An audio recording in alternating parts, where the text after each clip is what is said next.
Assuming you guys already played the hero, you know what she's about and uh, the basics of playing her. But in case you're just picking her up, we can go over that too. But what I'm really interested in is um, giving you uh, the mindset of playing a hero such as Lunara, because she does a lot of things for your team, and she has a lot of responsibilities, and that's because of her hero design. She's not limited to one or two uh, niches. She's responsible, or she has five or six or seven niches all at the same time. So hold on, let me see here.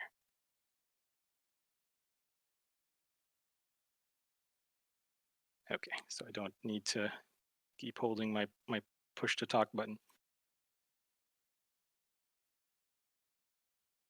So to me, she's the second best hero in the game, and that's for three reasons primarily. She has a second trait, which I call Mana Burn, a second heroic, which I call WD-40, and a second body, um, Willow. And if you have any guesses on what these are, you can let me know. Otherwise, we're just going to go ahead. Um, and if you're wondering who the best hero in the game is, it, the answer is your main, right? I can't replace your main. But if you already have Lunar as your main or your favorite hero, then lucky you. Uh, she's my favorite because she's fun to play, and she makes me feel like I have an impact on the game. And so I play her in any mode or any comp or any map, or really against any comp, against any enemy comp. I mean, she certainly has weaknesses and strengths, but she works uh, with a wide variety of teams and situations. So don't be afraid to pick her into anything really. So let's go ahead into uh, what she does, the basics of the hero. She's an all-around damage dealer with a lot of utility, and by all-around damage dealer, I mean she can cover any kind of damage that your team needs. So in terms of PvP, she can be the sustained damage dealer on your team or the burst damage, depending on how you build her. Single target or multi target, uh, basic attack based or spell based. She's very flexible in terms of uh, in terms of builds and how you can how you can choose to deal your damage against the enemy team. And in terms of PVE, I think she's the best at that because of her level 4 talent, uh, Nature's Culling, because that affects everything in the game that's not a hero. And everything in the game means everything in the game that's not a hero. Minions, summons, structures, camps, objectives, even neutral things like terrain that can be destroyed. Uh, Her utility includes the vision that she provides, CC, uh, crowd control. I mean, it's soft crowd control. She doesn't have a stun, but she has a very big slow and a mini root on her heroic. The leaping strike, it slows for 80% for a fraction of a second. So it's kind of rooting somebody. It's like kind of rooting an enemy in place. So you catch up to them, or your teammates are able to hit everything that they throw at them. So vision, CC, mobility. Her mobility is primarily due to her movement speed, which is 20% faster than normal at all times, but also from talents. Like she can talent into hippity hop, which makes her even faster, like at mount speed. or later in the game, as Crush mentioned, Galloping Gait, which makes her almost like a global hero. That was probably my favorite talent before her rework, because she can cover the map in an instant, and she might as well have been a global when you could do that. Then she has even more to offer her team, which I call First Aid, which is a cleanse for teammates and an antidote. Well, not antidote really; it's an anti-dot. So poisons on your team, she can clear with uh, abolish magic, which is at level 13. And so, what is I her actually have a niche like? question about Abolish Yeah. Magic. Mhm. I've tried to get find out, but does it work with Mal'Gannis's exchange life? Yes. So it That's completely cool. right. It completely cures the poison for Mal'Gannis's heroic. It Interesting. doesn't prevent Mal'Ganis from gaining that life, so he's gonna still heal himself. However, the poison he did to you or to your teammate, whoever you're cleansing, is going to disappear. So they're not going to take Interesting. that damage. He's going to heal himself, but his Yeah. damage goes away. Oh So yeah. yeah, Thanks. and so that's a really big counter to that heroic for that hero, because it's on a heroic cooldown, right? Mal'Gannis's thing, and yours is on a very short basic ability cooldown. Well, not basic ability, but I think 30 Yeah, I seconds or get what something you mean. or whatever. Yeah, something like that. So yeah, so those That's are cool. those are And the a things grenade that would take care of the healing. right. Um, Sorry. So she does PvP damage of all stripes, PvE damage, vision, CC, mobility, and first aid, right? So if if you were to think of what do you need to pick her for your comp for your team, uh, you consider all of that together, all at the same time. Most times you can offer that, so she really can fit into any comp. So since she brings all of that to the party, it is actually helpful to think of yourself as playing a support hero. Your abilities, like I said earlier, and responsibilities go beyond just pew pewing. You're capable of affecting the game in in a much bigger way.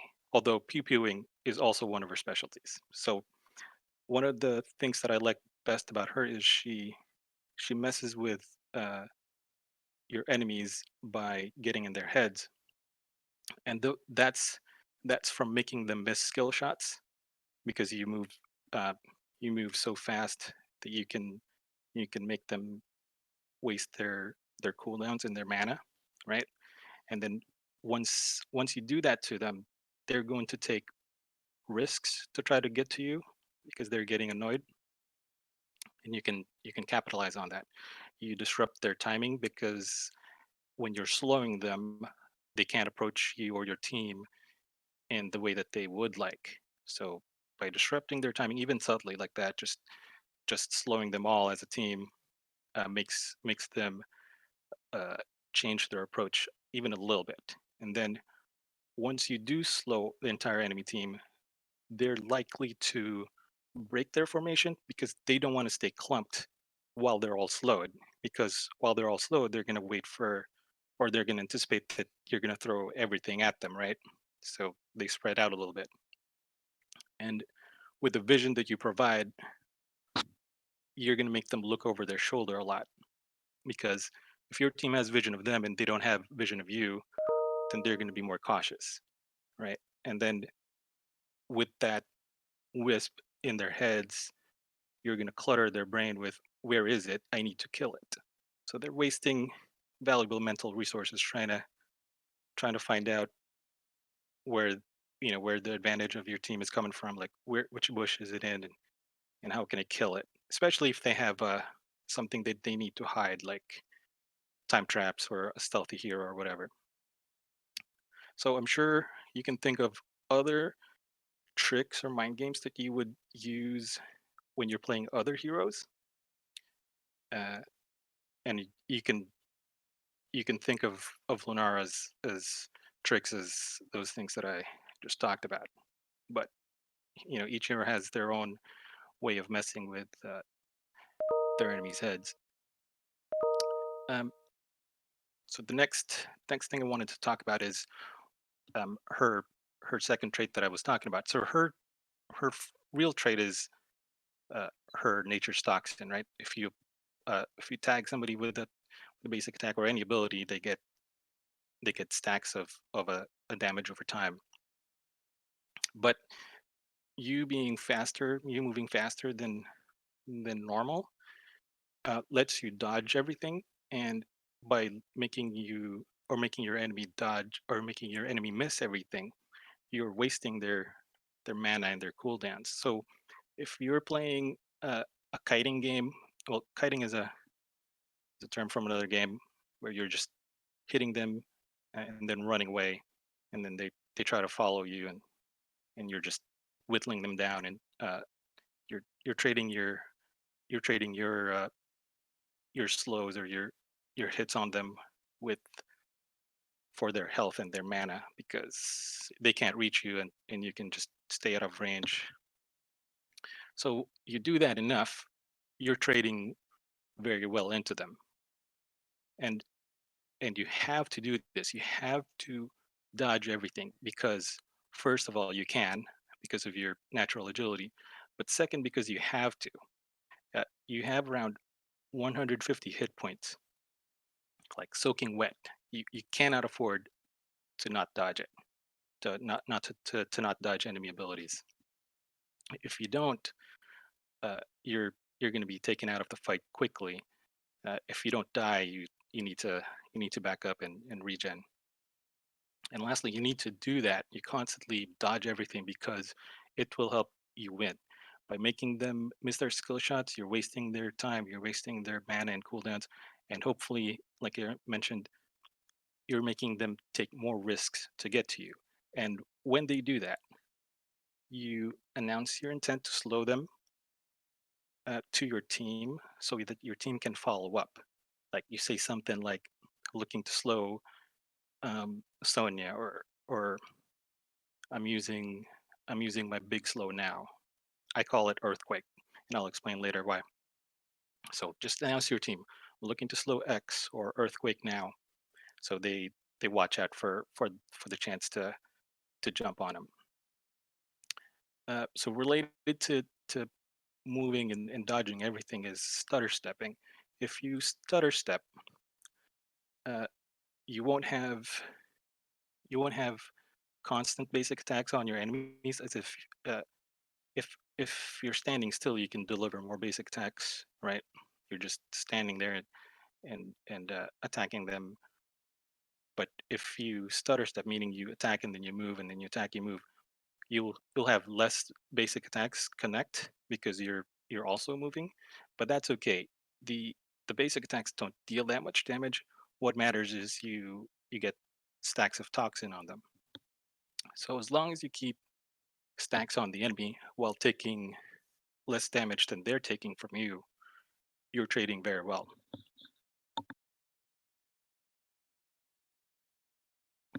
So she's a good hero to practice stutter stepping on. You'll have to get used to her animation.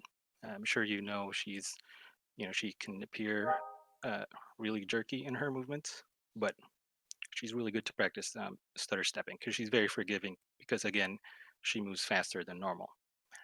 And the last thing that she does that enables her second trait of wasting your enemy's resources is if you go with the leaping strike heroic.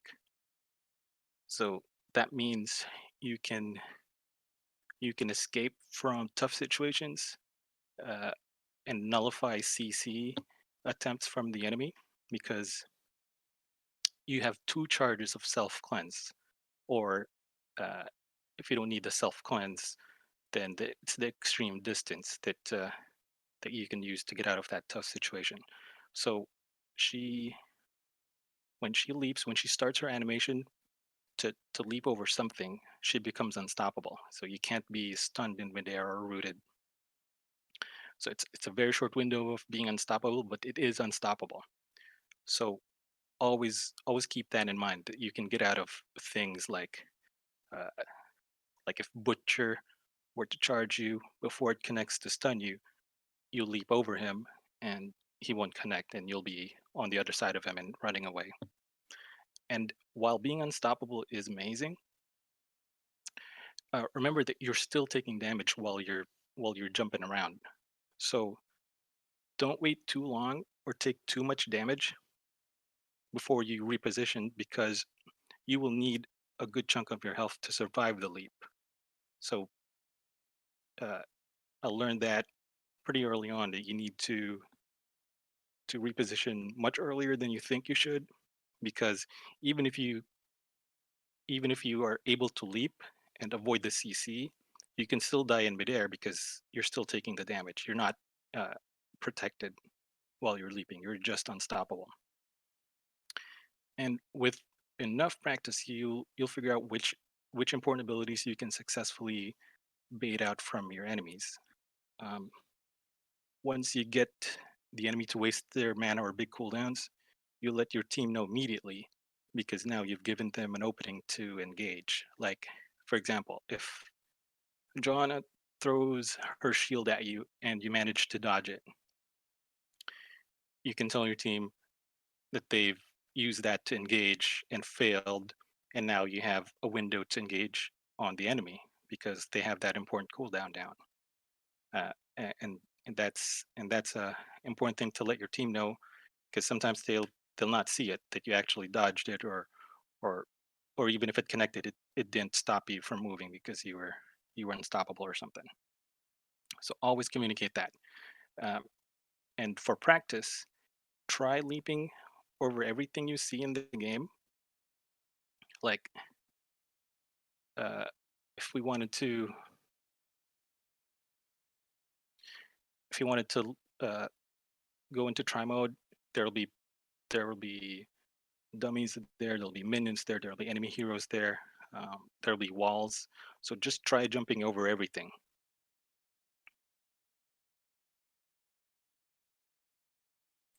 For example,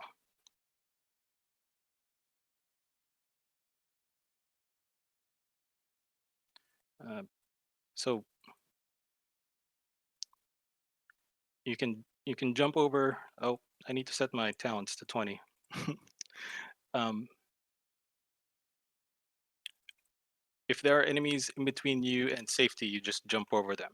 But even if they don't look like you have a path to jump over things, just try jumping over it anyway, because chances are, if you can target it, you can jump over it. And later on in the game, you'll have a talent that lets you charge or lets you leap over um, allies like your wisp or your own minions or your friends or your structures. But in terms of practicing leaping strikes, just in whatever game you are in, just try leaping over everything, so you can get the hang of the timings and stuff. And I want you to practice that because you you want to you want to learn how to leap over two different things in quick succession, and not just the same thing um, twice in a row, because you'll get uh, farther across the screen if you're leaping over two different things than just the same one twice, right? Because you'll just end up in the same place. And figure out um, figure out the timing of when you should leap to escape an incoming crowd control ability. Like I mentioned earlier, Butcher, when he's charging with onslaught, you hold you hold your your leaping strike until just before he connects, and then you won't get stunned. If you do it too late, uh, at some point when he's about to connect, he will stun you. Um, so you can't wait too long, but you also want to wait a little bit before doing it, because you want him to get to where where you were, and so you'll have maximum distance from him once you leap over him. Um, Another trick is figure out how certain leaps make you land on the other side of terrain. So you put that terrain in between you and an enemy that's chasing you, right? Like if you're in a lane, um, if you're in a lane in Dragonshire, for example, uh, and you can click on the siege camp in the middle of or in the middle of mid lane and bot lane. If you click on one of those siege giants, uh, you can hop over to to to the mid lane or the bot lane, whichever direction you're facing, and then you'll have that terrain in between you and whoever's chasing you. So just practice those leaps and see what angles you have to take to be able to clear the terrain that you want to put in between you and the enemy. And I like practicing on the enemy core. So when you're trying to end the game, try to leap over the core, and this isn't bad manners because you're trying to nuke the core with the damage from leaping strike, and also you're trying to evade enemy fire. So you're not just showing off by by leaping over the core. You're actually trying to end the game. So if you get your timing right, you can leap over the core, and the final picture of the victory screen is you on top of the core, which is which is funny, but also good practice. If you can get that timing down, then you're getting closer to to being really good at timing leaping strike, and you need that timing to avoid enemy CC, and there's a lot of them that you can avoid by getting your timing down, like Chromie's temporal loop, for example, or uh, Kel'Thuzad's chains. Um, who does? Oh, Mephisto's root heroic. Uh, so so a lot of CC that's telegraphed. You you can practice nullifying by practicing your leaping strikes. And one important thing about probably the most important thing about it is letting your team know that you have that ability to save yourself. Because if you don't let them know and they try to save you, and then you get away by just jumping over the enemy, then you've killed your teammate who went in there to try to save you, right? Or if they waste a heroic like Anduin's trait or Oriel's heroic to try to prevent you from dying, you've given the enemy an opening there because those are important cooldowns that are down. So always try to tell them uh, that you have a way to save yourself. So that's it for that mana burn trait. It's not an actual trait, but by by uh, by using the hero like that, by thinking about it like that, then then you have a then you have another way to deal with the enemy. Since besides just damaging them, you can waste their time and their cooldowns. So her heroic is at level 10. This second heroic that I'm talking about is at level 13. Um, the talent Let Them Wither is as an upgrade of your crippling spores.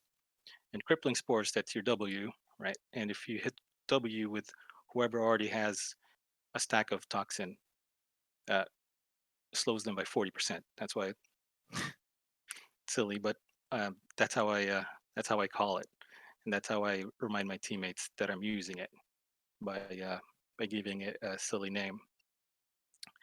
And once you slow them for 4 seconds, uh, that's that's a big um, that's a big window for your team to land everything on the enemy team. So you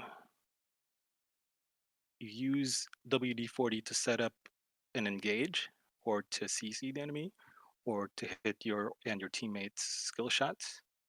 You use it to chase people or to secure kills, because if you slow them at 40% for 4 seconds, you're gonna catch them. And if you catch enough people, um, one at a time, then you're staggering the enemy, and that'll give you a better chance of winning. Use this slow to peel for your team. Like if you're getting chased, then tell your team to keep running because you're going to slow them, and hopefully you get away. You get yourself time to mount up or hide in a bush or something. You also use it to delay rotations. Like if your team is clearing a lane and then moving to another lane, you're trying to get wave priority by clearing your lane faster than the enemy team. You can use your your slow on the entire team to slow their rotation, and you can get a little advantage there. And I mentioned earlier that you can engage, or you can mess with the enemy engage by messing with their timing. Like if they're if they're charging at you and then you slow them all instantly, then they have to rethink that engage because they probably won't connect with what they were hoping to connect with because they're slowed. And and you're more likely to see them spread out if you if you slow all of them at the same time, because again they don't want to be clumped together too long because they know they'll get hit by your stuff. And you use it to, again, to bait out any movement abilities that you can. I mean enemy movement abilities. Like if you slow somebody, like for example Tracer, she's more likely to hit her dash uh, than if she weren't slowed, because she doesn't want to get stuck in place at any point. Because if you catch her with a stun or a root after a slow, then you can kill her almost instantly. So you're probably going to see her dash away. She's going to play it safe. So you can bait out movement abilities like that by slowing them. It's unlikely that you'll bait out cleanses from the enemy team, but sometimes you'll see that and you'll just take that win. But most likely they won't waste a cleanse on slows. So slowing the enemy also doesn't have to lead to a big engage. You kind of want to do this liberally to accomplish any of the above that I just mentioned, setting up your enemies for engage, securing kills or peeling or whatever. So it's on a 10-second cooldown. So for example, I compare it to Earthquake a lot because Earthquake is a 50% slow over 6 seconds, and that's not six uh, continuous seconds. That's spaced out uh, over 12 seconds or whatever, because it's a 2 second slow followed by 2 seconds of no slow and 2 seconds of slow again, and so on. So three times, and that's a 100-second cooldown heroic. So let them wither is feels like a second heroic to me because you you dictate the pace of the battlefield uh, significantly, and you can do that every 10 seconds. So that's a big thing if your team can capitalize on it. And but what I was just saying earlier was you don't have to expect a big thing out of it. Like you can do it liberally to do any of the above because those will give you value. So controlling the battlefield ranges in impact from subtle to huge, like delaying the enemy rotation so they miss one experience globe. That's pretty subtle, but that's still an advantage. Or you kill an enemy because you set them up to be punished by your team. So that's a big advantage that you gained. But that's kind of the range that you have. Uh, you're not looking for the home run every time you slow somebody, but it can get you there. And even if you do, so I know that depends on taking this particular talent at this particular tier, right? But even if you don't take that talent, crippling spores, your basic ability, is still an on-demand global slow. Your team just has a smaller window to capitalize on it. So untalented, it's a 40% slow, but it decays. So it's not 40% for the full 3 seconds. It's 40% slow and then it's decaying over that time. And also it's only 3 seconds. With the talent, it becomes a full 4 seconds of a full duration slow of 40%. So what I'm saying is even if you don't take this talent, you can still consider that as a heroic because you're still slowing the enemy team, you're still controlling the battlefield. It just is a much smaller window for your team to capitalize on. So keep that in mind. And you want to develop uh, synergy with your team by constantly telling them what your intent is and what your cooldown is on your crippling spores. Give them plenty of chances to spot opportunities to capitalize on your setups, right? So the more that you tell them that you're doing this or you're thinking about it or you're setting them up, the more chances they have to capitalize. So that's how you build a rhythm or team synergy with your team. So give them as many chances as you can. Uh, for her uh, for her second body, it's her wisp, obviously, and I name her Willow. I don't know what your wisp's name is, but it can be anything. One of my teammates named my wisp Janet at one point, and really it doesn't matter as long as they know who you're talking about. When you say, "Okay, I'm sending Janet over here to this bush," or "I'm sending Janet to their boss," you have to maximize your wisp because it uh, gives you vision, and vision is uh, massive information over the battlefield. If you have vision and your enemy doesn't, then you can do more things safely than they can. So think of the vision that the wisp provides not really as a personal thing, but as a team thing. Um, it reveals hidden things like stealth heroes or creep or toxic nests or time traps. I mean, besides clearing the fog of war. So uh, for me, the primary purpose of it is to make you ungankable and unflankable. Uh, if you position your wisps so that it provides vision from or over the the angles that your enemy's probably or likely approaching to get to your team, then you're making you're making yourself safer um, by doing that. So place it in the most aggressive bush that you can, so you can see as much of the battlefield as you can, like rotation paths or spots where they're likely to gank you, or contested areas like turn-ins or camps. Also, place it in the safest bush so it lasts the full duration. Uh, because the enemies will check bushes with their ranged abilities, right? So they'll eliminate your wisp once they find it.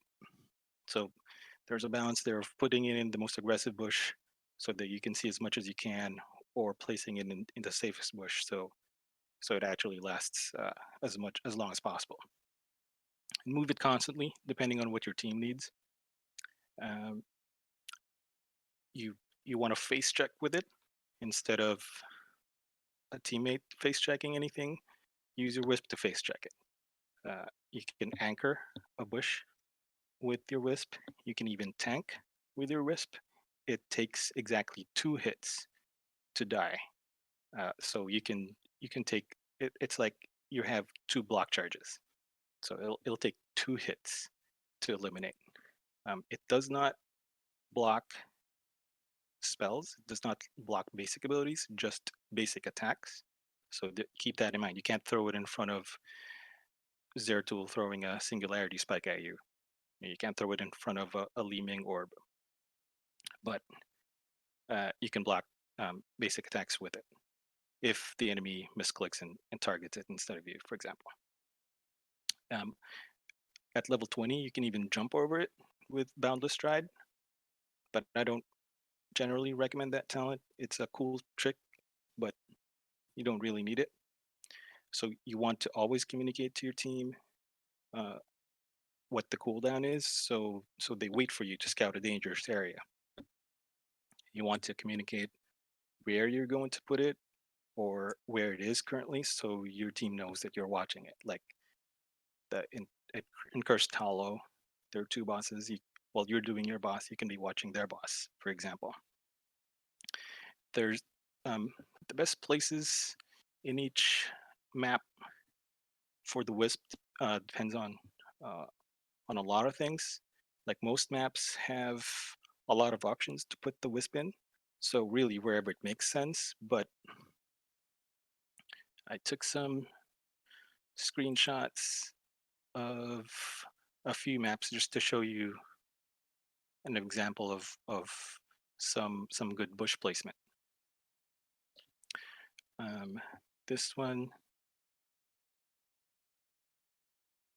I forget which one this one is, but while it's loading, for example, All Track Pass is a map that doesn't have a lot of bushes, so really you'll just put it in wherever it makes sense, like near the prison camps or near the lane that you're soloing, so you don't get ganked. So this is in Blackheart's Bay. I would put it in in this bush, so if there's more than one enemy in bot lane, they can't circle around you. Or this bush above the spot, the chest spawn point, so again enemies can't come down and gank you. This one is Rex's Holdout, in bot lane. You can put it here, so that this is the safe bush to put it in, because if you can also put it here in the forward bush, but it's more likely to be found and killed over here. If you put it over here, the the vision range is so big that it still covers the entire lane, so your enemies can't get underneath you to flank you. Um, while you're fighting over the channel point, you can put it over here, for example, so you can see if reinforcements of the enemy are coming. Um, so you don't stay too long trying to 1v1 somebody. So you have vision of any help that your enemy will receive from their teammates. This is Dragonshire. So this bush, the vertical bush, right above the Dragon Knight spawn point, gives you vision of this entire uh, middle area here. So you can see if the offlaner from top is going to come to help mid lane, or if you're in top lane, you can see if anyone is coming to help their enemy offlaner against you. And also, this means you can watch whoever is attempting to channel the Dragonite, like right here. You can see if anyone's hiding in this bush, or if someone were channeling the Dragonite. This is the Bermuda Triangle in the mid lane.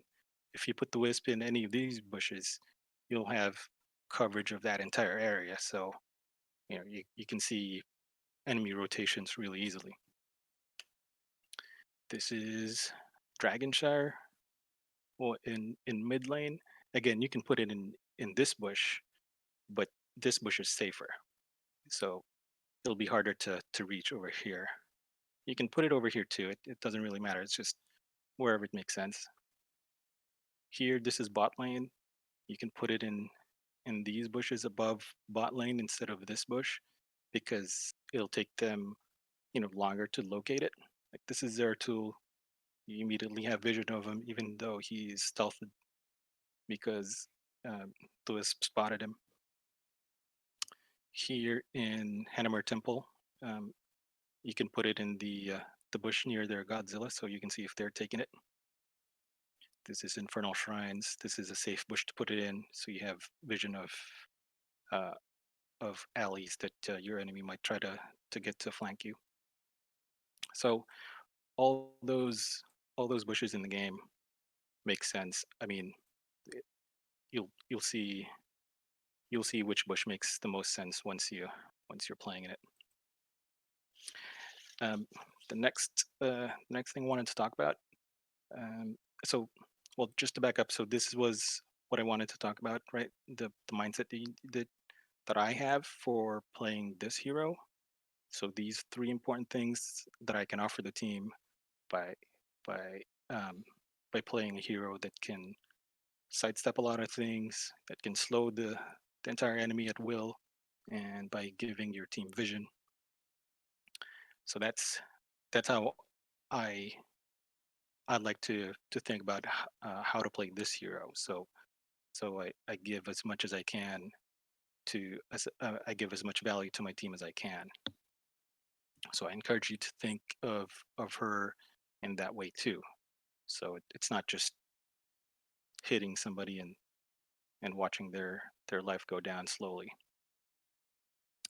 Um, I know a lot of people uh, wanna want some talent builds. I don't really care about talents because the talents should depend on you, on how you play the hero, and what play style you most benefit from. Because it'll be different for you.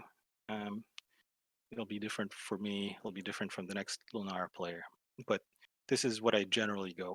Uh, the vision talent at 1, the PVE talent at 4, the spread talent at 7, the the mobility talent at 10, the big slow talent at 13, and these two, 16 and 20, these are your damage spike talents.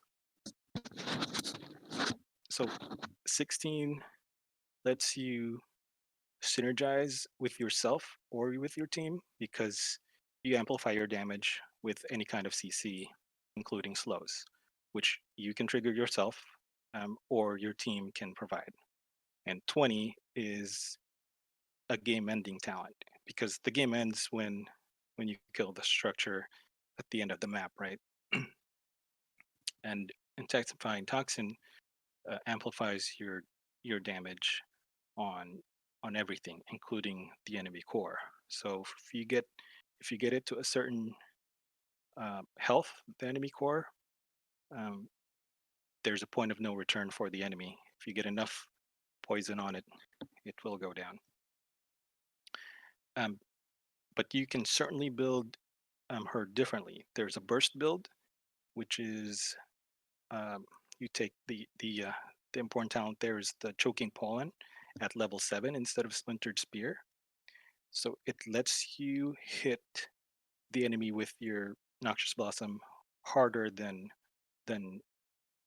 Kael'thas's Flame Strike. Um, so that's a big burst. Um, so some some comps need you to provide that burst.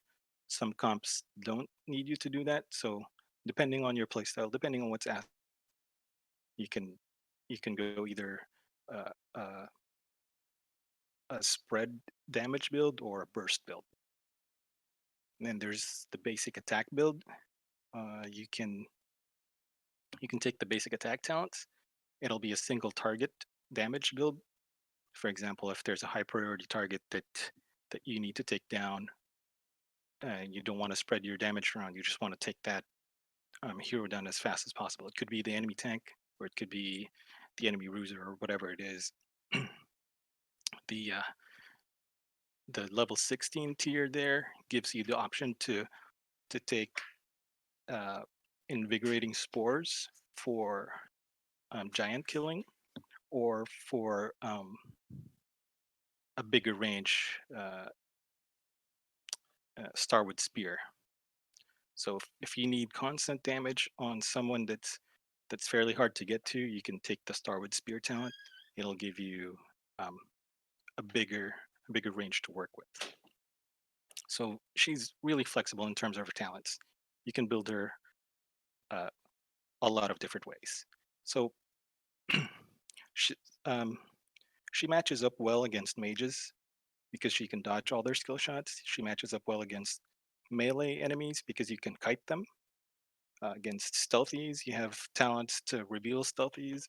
Against healers that are mana inefficient or skill shot heavy healers, you can exploit that. For example, Anna. Anna has to line her team up so she can hit them with one heal, right? But if you're hitting enemies in front of Anna, behind Anna, and to her north and south, it'll be harder for her to keep all of them up unless they all line up um, together to get a heal.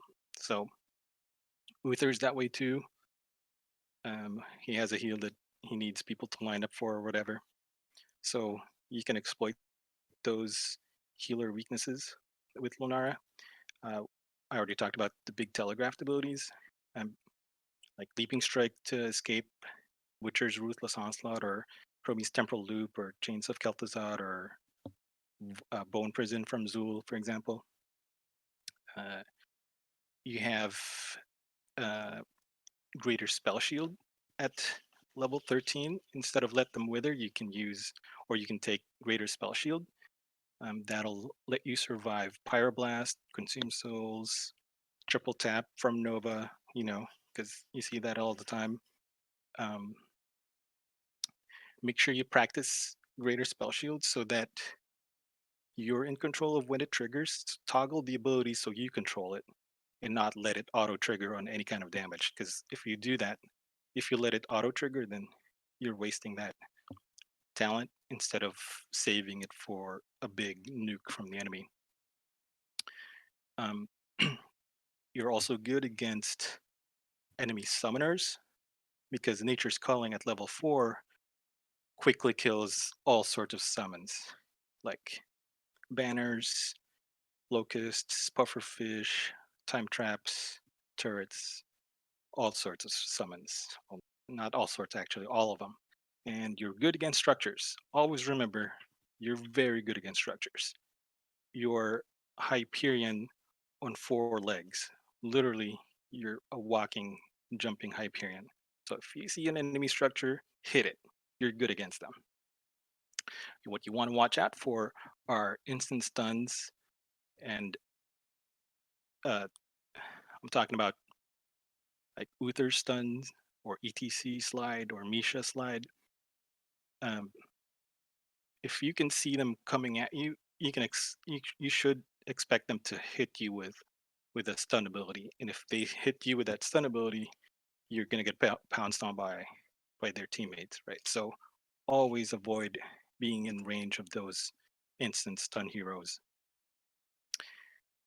Hard hitting basic attackers can also be a problem if they outrange you, like Sergeant Hammer or Zul'jin, or even Raynor, because you can't dodge basic attacks. You can dodge everything else, but you can't dodge basic attacks. So you can't trade into those heroes very well. So you have to approach them differently. Um, Basic attackers who can stick to you include Karazim or Illidan or Tracer, because not only can you not avoid basic attacks, even if you jump over them, they can jump right back at you. So those are those are people to watch out for. And warlocks are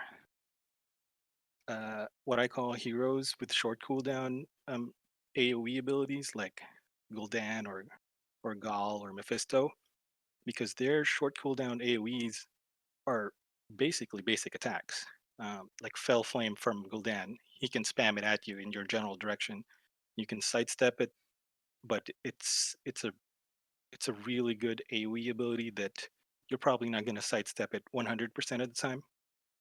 It's such a short cooldown that he can just spam it at you, and it won't be safe to approach Gul'dan. And these things don't mean that you can't take Lunara into these enemies. These are not death sentences. You just need to adjust your play, like adjust your target priority. Like if these aren't accessible to you, you need to switch targets. Uh, you adjust your angle of attack.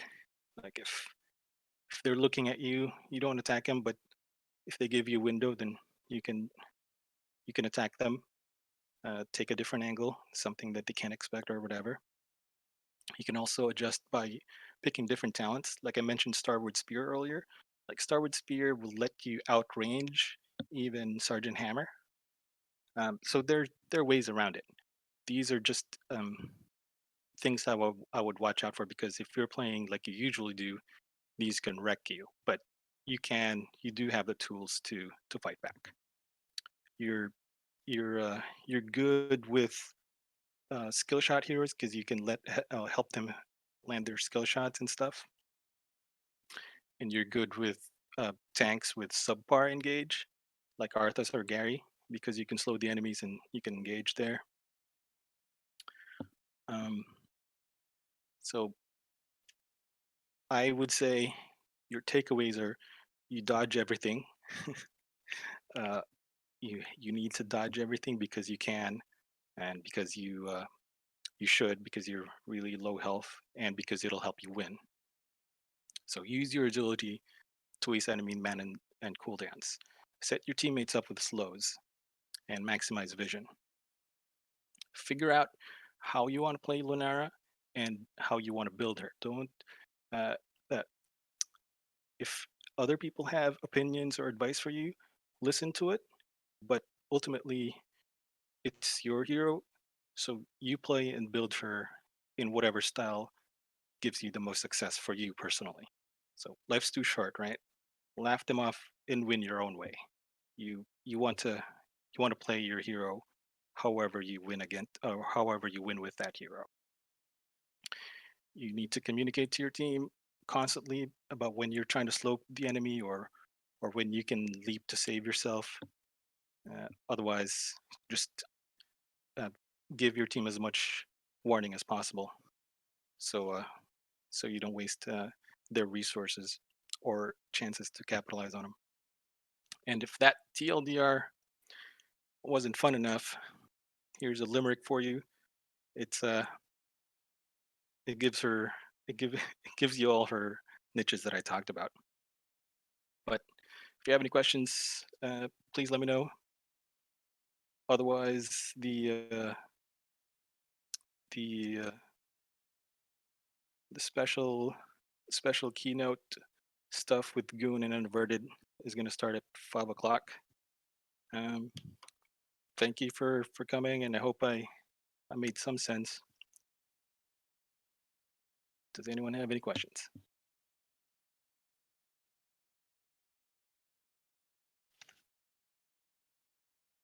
So I've been trying to learn Lunara specifically as a pseudo offlaner, Uh huh. someone who can soak in relative safety. I do it with Chromie a lot, but Chromie catches bans. So Right. I've been thinking about adding Lunara to that. Um, is the Wisp the main way you're protecting yourself in that solo lane, or are Yes. you more worried? Are there positioning tips with Lunara specifically just because she doesn't have that mount? Right. So the Wisp is absolutely your primary offlane tool. I offlane with Lunara a whole lot, um, and it's possible because of the Wisp. So if you put the Wisp in between the lane that you're offlaning and the lane that the enemy is coming from, you should always have an early uh, an early warning on when they're coming to gank you or flank you. So so that's half the battle, giving yourself that buffer, and then you can retreat immediately once you see somebody enter your vision range. You're also able to offlane because you can trade very favorably against whoever you're offlaning against. Usually it's a melee hero, right? So you can kite them, you can avoid their skill shots, and you're trading their mana for your cooldowns. And so they'll probably have to go back, or they'll probably ask for their healer to come down to give them a little bit of health back, or whatever. So absolutely, the key to that role is your risk management.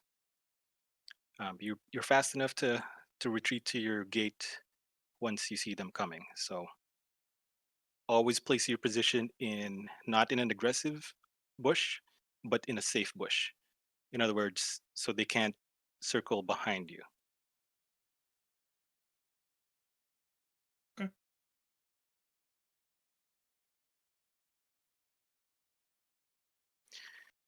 All right. Well, I appreciate everyone um, coming and humoring me. If you have any questions that you think of, just send me a direct message, or message me in game. Otherwise, at 5 o'clock we are having. I'm just checking my Master class with Goon and Salvaje are next. right. So the master class will be at twitch.tv/CCS Heroes. and the first guest is Goon. So that's it. I appreciate everyone. Thank you. Thanks, Os.